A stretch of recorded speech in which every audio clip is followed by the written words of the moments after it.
The average service member receives orders to move duty stations every 2 to 4 years during their career. This means more than 400,000 service members make a PCS each year.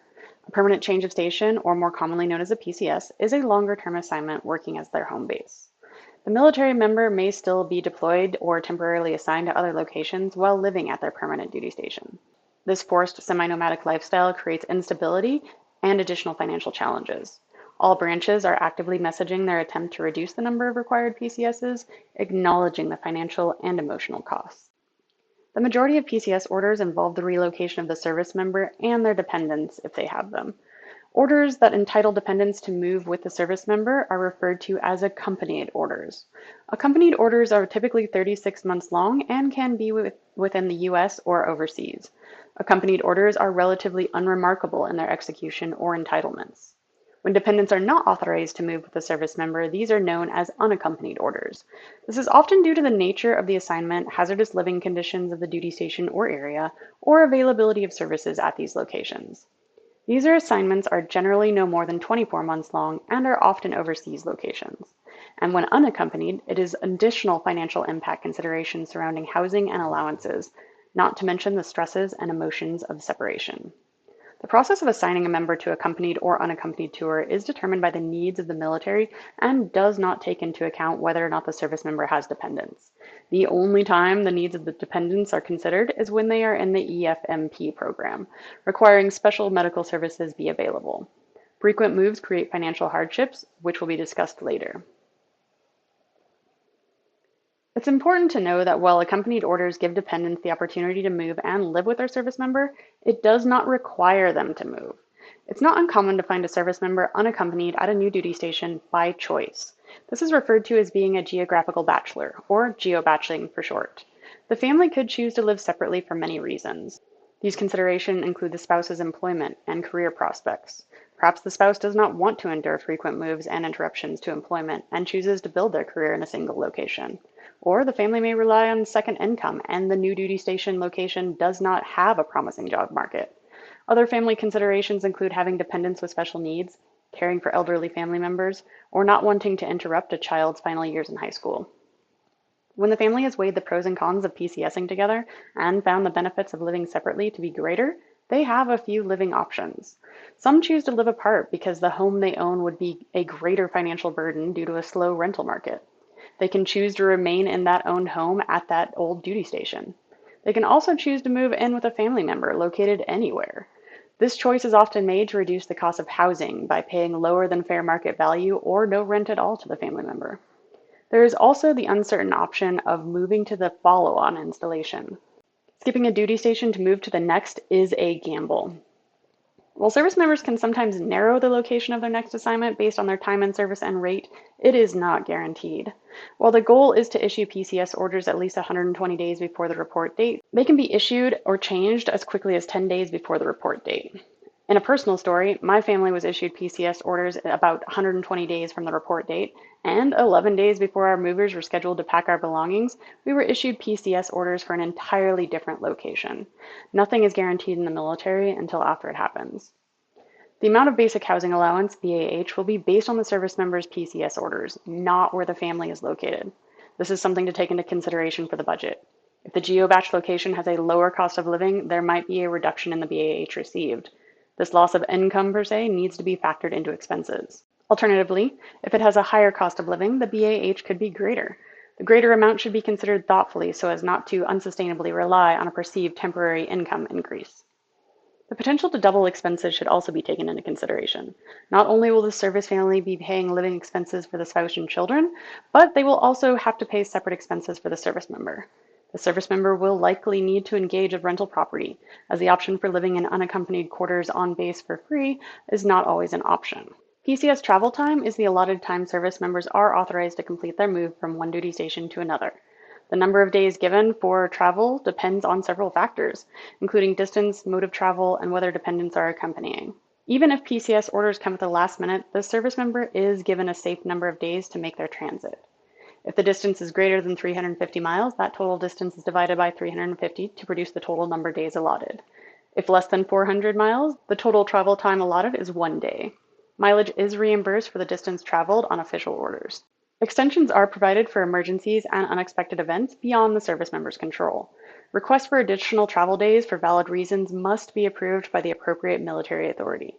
It's also common to find service members combining vacation with their PCS. Traveling across the country brings you closer to friends, family, entertainment, and other natural attractions that might not otherwise be explored. Leave can be requested for vacation opportunities, and the total travel time is adjusted by the approved additional time. Vacation days are not added in the PCS pay, allowances, and entitlement totals. During the time that a service member leaves one command and joins the next command, they are afforded transit BAH. This is the housing allowance provided between duty stations, or while the service member is in temporary status before moving into permanent housing. The primary purpose is to help cover short-term housing costs during the transition period. This is used most commonly as the service member is waiting to move into on-base housing or for moves outside the continental US, known as OCONUS moves. The transit BAH is calculated on the previous duty station, number of days in transit, rank, and dependent status. It replaces the regular BAH. Regular and transit BAH cannot overlap in receipt. A BAH calculator can be used to determine the amount that will be received. There are two types of moves. The first is what is considered a traditional military move or government procured move. With this type of move, the Department of Defense contracts with the moving company to pack, move, and temporarily store, if necessary, household goods for the PCS. Payment is made directly from the DoD to the moving company. When the movers come to estimate the household weight, it is important to take note of this. If the weight of the household goods exceed the maximum allowable weight, the member or family must pay the difference in cost or reduce their belongings to be moved by the company. The second most common way to move is personally procured move, or PPM, what used to be known as the DITY move. In this scenario, the service member contracts and coordinates the move of personal belongings, from engaging the moving company to paying for supplies. There is a perception that money can be gained by doing it yourself, when taking full advantage of the entitlements and allowances and contracting with moving services at discounted prices. This is rarely the case, as moving expenses tend to be higher than the service member projects. Money can be lost if the moving company does not provide the proper paperwork verifying the cost to be submitted for reimbursement. If the service member is considering a PPM for the reason of making money per se, it's important to detail the expenses, both reimbursed and hidden, and consider lackluster customer service from companies that could reduce the funds received in total. It's important to factor in the amount of time it takes to coordinate and follow up with this process. The military reimburses the bulk of this type of move, but the service member should not expect to receive the reimbursement for several months later. If the cost of the move is floated on a credit card, the service member can expect to pay at least the first bill without receiving reimbursement. There are pros and cons to each type of move. Convenience, report date, deployment status, distance, household goods quantity, and financial capacity are all considerations when choosing how to move. Why are we even talking about financial implications of PCSing? Doesn't the military pay for everything else? While they do pay for some things, there are other things that they do not pay. If you noticed, when we spoke about the types of moves, it only covered the transportation of household goods, not the people, pets, and lifestyle. We will be reviewing the different types of entitlements and allowances that could apply to a PCS. Carefully keeping records and receipts during the PCS cannot be stressed enough to ensure all entitled reimbursements and limiting out-of-pocket expenses. Keeping a large envelope, folder, or PCS binder available to quickly tuck receipts and other paperwork can be incredibly helpful. Organization and attention to detail will be key. To prepare for out-of-pocket and floating expenses, it is recommended that a PCS savings fund, similar to an emergency savings fund, be kept at around $2,000. While this doesn't fully cover the average out-of-pocket expenses incurred at $5,000, it makes great effort in keeping debt from creeping up. It can also help cushion holiday expenses when PCSing occurs around the same time. While it's considered to be PCS season between Memorial Day and the 4th of July, in truth, PCSing happens year-round. We understand not every service member will be able to have a fully funded emergency savings and PCS savings fund. Reminding that one fund could serve dual purposes until they are able to be individually funded may be encouraging. As with all mentorship, the focus is to help educate and start the foundation of positive financial habits. There are several potential hidden expenses that need to be considered and factored into a moving budget. Please take a moment to review these expenses. Note that a loss or decrease of income from the spouse will also impact the finances, either temporarily as new employment is gained, or for the duration of the assignment if a lower wage or no employment can be found. Some spouses may be eligible for unemployment benefits when PCSing orders were the reason for the job loss. We will discuss this a little bit more in the non-military government program slide. In preparation for the PCS, it is wise to determine the entitlements and amount for each. The amount paid and reimbursed for moves varies by branch. They can search their Department of Defense travel website or visit their dispersing office for details. The service member needs to be proactive and highly organized during the PCS to ensure finances are impacted as minimally as possible. The Government Travel Credit Card, GTCC, can play a crucial role during a PCS by providing a financial tool for service members to cover travel and related expenses. It is the primary method for official government travel expenses, but is not authorized for every PCS. While it can be used for PCSing, the travel card is mainly used during temporary assignments and occasional deployments. The travel card is issued to the service member in their names and does affect their credit, but the card is not under their control. It is at the discretion of the command as to whether it is activated for the service member's use, or even if they are allowed to carry it on their person during inactivated periods. Under no circumstances can the government travel card be used for personal expenses. Authorized charges that are not reimbursed in a timely manner by the command's finance department will require a minimum monthly payment to be made by the service member or the finance department. This payment will eventually be reimbursed if paid by the service member, but it is the service member's responsibility to keep on top of the balance and payments. There are several myths around the government travel credit card. These are just a few. If your participant has a question, encourage them to seek written instruction rather than word of mouth for the answer. To help with the cost of incidentals, service members do receive a per diem rate. The tax-free income is provided starting the first day they leave their duty station and ends the first day they arrive at their new duty station. Any delays or leave taken in conjunction with PCS will not accumulate per diem. The members receive 100% of the per diem rate. The service member is provided per diem for dependents based on age and accompanying status. Most often, the service family will travel together. In that case, dependents over the age of 12 receive a 75% per diem rate, while those under 12 receive it at 50%. When traveling without the service member due to any number of reasons, one dependent, most often the adult spouse, will receive 100% of the rate, and other dependents receive it at the accompanying rate. For those PCSing overseas, their per diem will likely be slightly higher, but is a similar delivery. Like all military entitlements and allotments, the rate of per diem varies by location and even the day of travel being pursued. This chart gives an example of how different locations are entitled to different amounts. The service member must keep receipts and is reimbursed to the max allotted. Anything above the max is paid out of pocket. Lodging can outpace the reimbursement rate. Government lodging does not incur out-of-pocket costs even when it goes over the max reimbursement rate. While government lodging is generally required during temporary assignments, it is less likely to fall in the travel path for PCSing. Some of the out-of-pocket lodging expenses can be recouped. For meals and incidental expenses, receipts are typically not required. The service member is provided a flat fee listed instead. It is prudent to keep all expense receipts. Service members also receive a dislocation allowance, or DLA. This is tax-free money. This tax-free money is meant to cover any miscellaneous expenses that come with a PCS that are not otherwise reimbursed. The amount received varies based by rank and dependent status. DLA is not automatically paid to the service member. Those funds can be received in advance of the move. Advanced DLA must be requested approximately 10 to 15 days before the move. The request window and deadline for after-move requests will vary by branch. Even though there is paperwork and time involved, it is highly recommended they request advanced DLA, especially for those with tight finances. The funds can be a significant help in offsetting the hidden expenses we reviewed in the beginning. Temporary lodging expense, TLE, is provided to help offset the cost of temporary lodging and meals. This is used especially when moving to Alaska or Hawaii. This is different from per diem in that it pays for lodging while the service member is preparing to depart or waiting for permanent housing. It can be used at the current duty station if a hotel is needed before moving out of their home and waiting to start travel. It can also be used when they arrive in their new duty station and waiting on their housing to move in.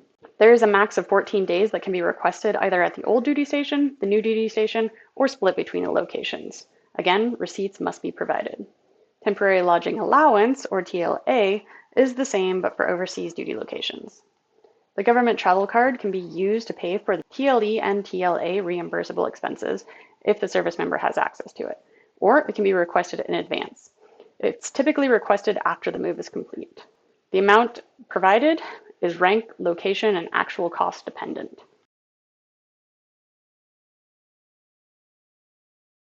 Pet transportation allowance is the newest funding allotment. While statistics about pet ownership amongst military members are not widely tracked, pets are a significant part of many military family households. Studies and surveys indicate pets play a crucial role in providing emotional support and stability, especially during frequent relocations and deployment. Military Family Advisory Network 2021 survey found that 44% of military families own dogs and 21% own cats. Moving with animals poses special challenges, especially if choosing to take them overseas. Some families make difficult decisions about permanently or temporarily rehoming their pet due to PCS moves. This is especially true for overseas assignments, as pet restrictions, quarantine rules, and transportation costs can be prohibited. The pet transportation allowance helps absorb some of these costs. This allotment has very specific requirements. It's important to understand these requirements. We are always looking for ways to bridge the gap between out-of-pocket costs and breaking even. So while the amount of money that is likely to be returned by filing for moving related expenses isn't a lot, it's something that they can be aware of. Unemployment compensation can help bridge the financial gap as they shift from dual income to single income status. Military spouses will need to check their eligibility status. Each state has different rules, so they will want to research that state they are leaving, as that is where they will apply.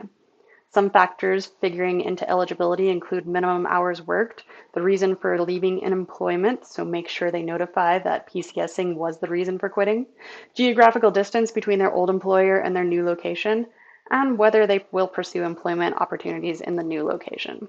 The bottom line is that even though the spouse may not always be deemed eligible for unemployment compensation, it is worth checking into.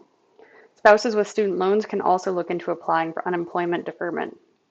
Participants can be guided to the student loan resource for more information, particularly the nonprofit TISLA, TISLA, to answer specific questions at no cost. Residency also becomes a choice when PCSing. Per the Service Member Civil Relief Act and Military Spouse Relief Act, as discussed in the tax module, the service member and the spouse have the option to change or keep residency each time they move. The member can keep their home of record or switch to the current location. The spouse has these options as well as choosing the home and record of the service member. This is a very important factor that can influence income taxation throughout the military career and should be considered whenever they move into a state with a lesser tax burden. If either one decides to maintain their out-of-state residency, they can continue to be a part of the political world of their home state by signing up for vote by mail options. For those living overseas, they can visit the Federal Voting Assistance Program online, navigate to their state of residency, and complete the requirements for military members. If the military member or spouse is called to jury duty in the state of residency where they are not residing, they simply need to notify the court of active duty service to be provided an exemption. Attention also needs to be paid to vehicles. It's appropriate to update your out-of-state driver's license to reflect your current address. This can sometimes prevent jury summons and will also ensure that any mailed traffic or Department of Transportation communication is received in a timely manner. While the vehicle license plate can remain with the out-of-state license plate, it's not a bad idea to update the personal mailing address to that as well. The variances in costs of vehicle tax, title, and registration can also be considerations. Regardless of the state that is chosen for residency, the vehicle insurance must be for the current state.